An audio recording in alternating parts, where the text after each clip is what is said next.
Assalamualaikum warahmatullahi wabarakatuh. Perkenalkan, kami dari kelompok Ruang Makan, yaitu aplikasi reservasi berbasis Android yang berfokus untuk reservasi rumah makan.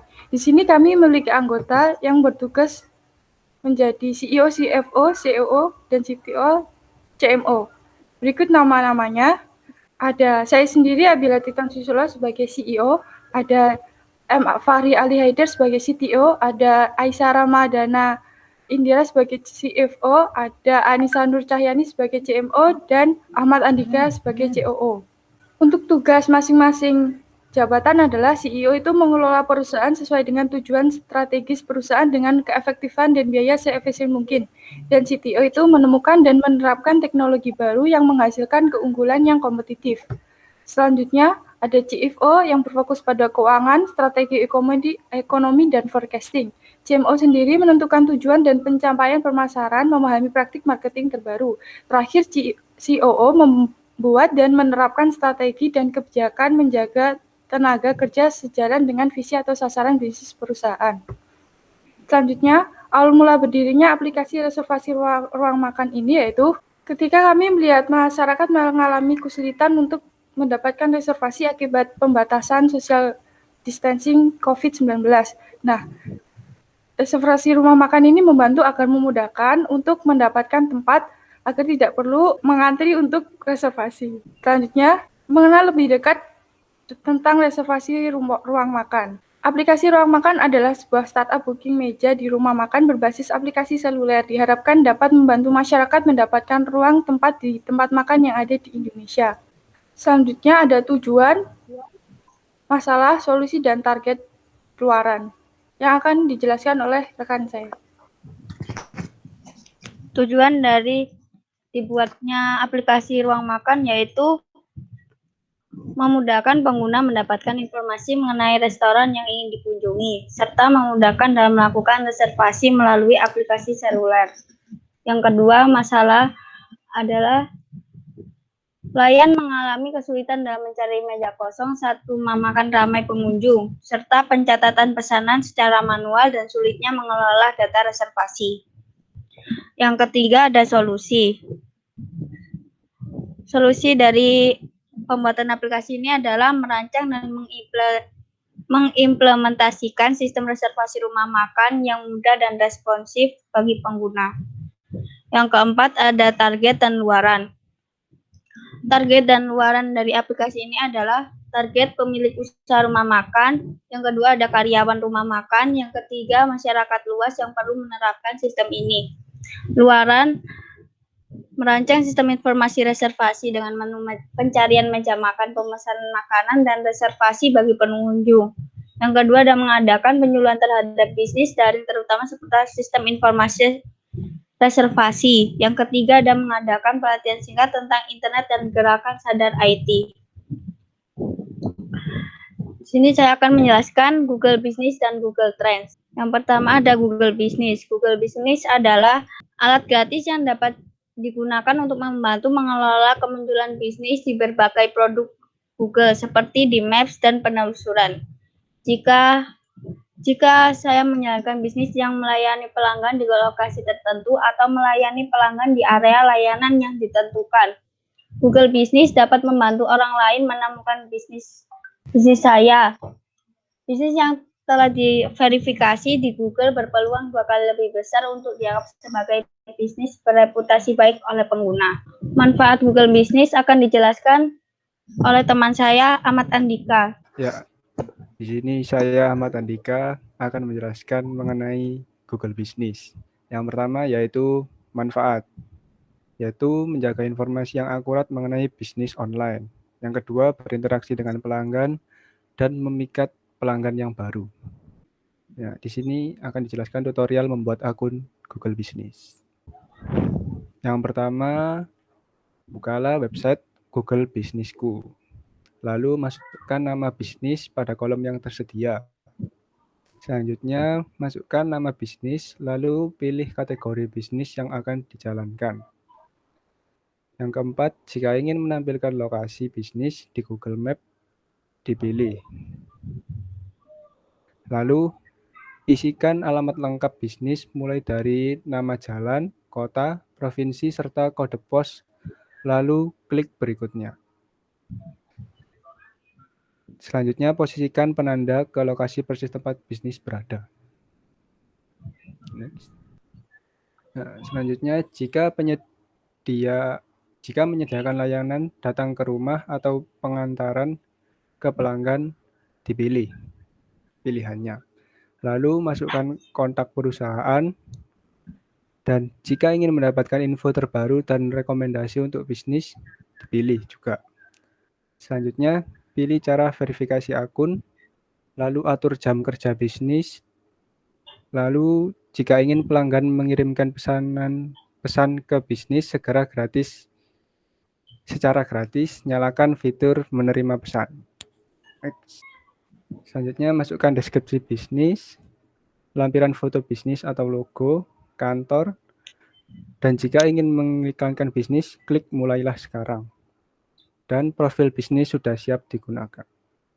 Selanjutnya yaitu Google Trends. Google Trends merupakan salah satu tools gratis yang disediakan oleh Google yang berfungsi untuk mencari data pencarian yang sedang tren di Google secara online.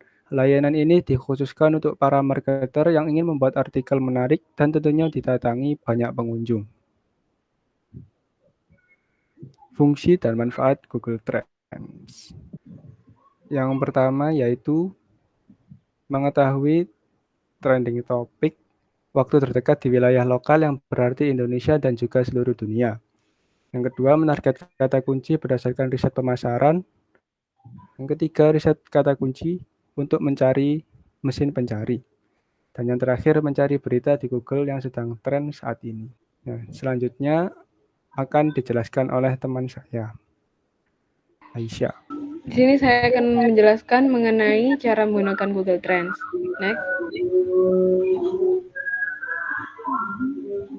Langkah-langkah yang harus dilakukan, yang pertama menentukan kata kunci yang akan dianalisa, lalu menganalisis hasil kata kunci, membandingkan keywords, lalu jika ingin menampilkan lokasi bisnis di Google Map, Anda pilih ya.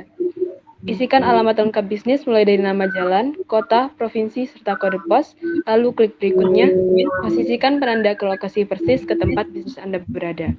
Next. Saya akan menjelaskan mengenai menentukan kata kunci yang akan dianalisa. Next. Pada slide ini terdapat kesalahan tulis. Di situ harusnya mengenai Google Trends. Yang pertama, ketikkan Google Trends di browser. Yang kedua, klik Google Trends seperti pada gambar di bawah. Next. Yang ketiga, yaitu login atau masuk ke email kita dengan cara klik login. Dan tampilan akan seperti gambar di bawah. Next. Lalu tampilan akan muncul seperti pada gambar di samping. Lalu masukkan kata kunci yang akan dianalisa dan tekan enter. Ketikkan beberapa kata kunci yang menjadi ciri khas produk karena kelompok kami berupa jasa reservasi restoran online. Kami menuliskan beberapa kata kunci berikut, yaitu reservasi, rumah makan atau restoran, serta aplikasi reservasi. Next.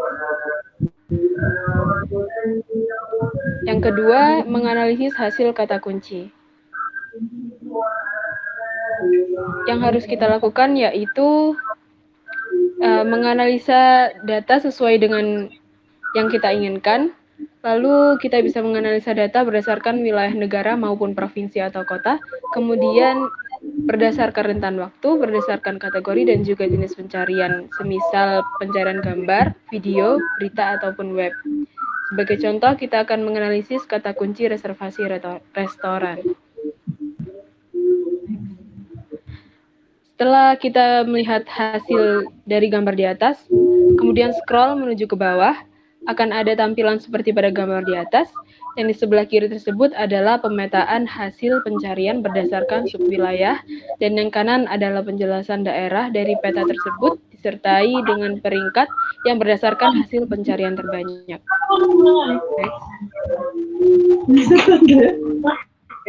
Lalu setelah gambar di atas, kita scroll ke bawah lagi, akan ada pencarian mengenai topik atau query terkait dengan kata kunci yang sedang kita analisa. Next. Selanjutnya akan dijelaskan oleh teman saya, Fahri. Baik, terima kasih. Saya Fahri akan melanjutkan penjelasan dari teman saya. Yang ketiga yaitu membandingkan keywords. Setelah kita menggunakan Google Trends dan mengetahui hasil dari analisa kata kunci aplikasi restoran, kita akan membandingkan dengan kata kunci lainnya, di mana kita akan mengambil kata kunci yang lebih bagus atau efektif untuk digunakan.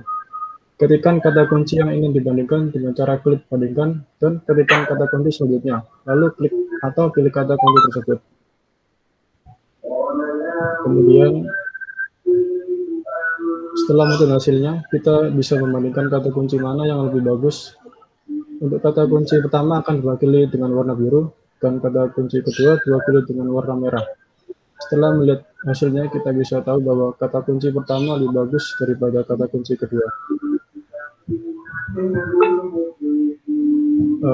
Juga dilihat dari peta wilayah pun, kata kunci kedua jangkauan wilayahnya lebih sedikit, jauh dengan kata kunci pertama yang mendominasi seluruh wilayah. Dari subwilayah pun, kata kunci kedua tidak menampilkan hasilnya. Jadi kita bisa ambil kesimpulan bahwa kata kunci pertama